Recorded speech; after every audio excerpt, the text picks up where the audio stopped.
ले फूल गजरा तोर खोपा मा लगावे ले फूल गजरा तोर खोपा मा लगावे।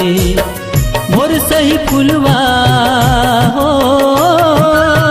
मोर सही फुलवा बेचैया नहीं तो पावे ले फूल गजरा तोर खोपा मा लगावे ले फूल गजरा तोर खोपा मा लगावे।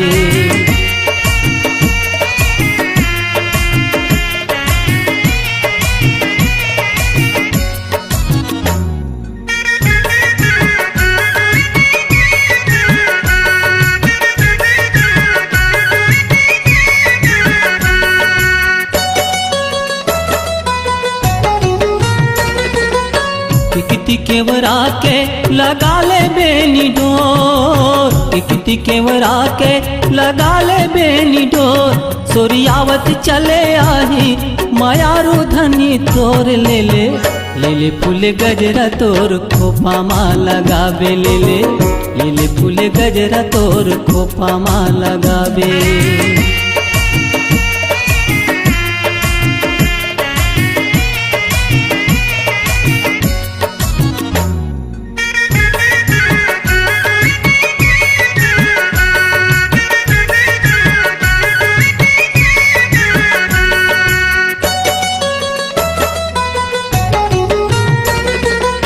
चंपा चमेली के माला गुथार चंपा चमेली के माला गुथार।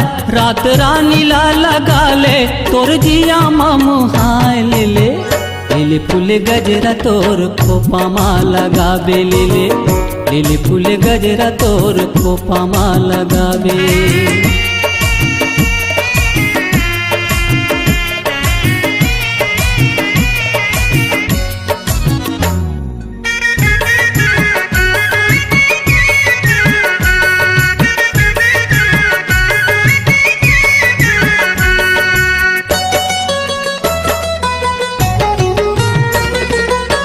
मुंगरा के करधन गोंदा के कंगना हो मुंगरा के करधन गोंदा के कंगना।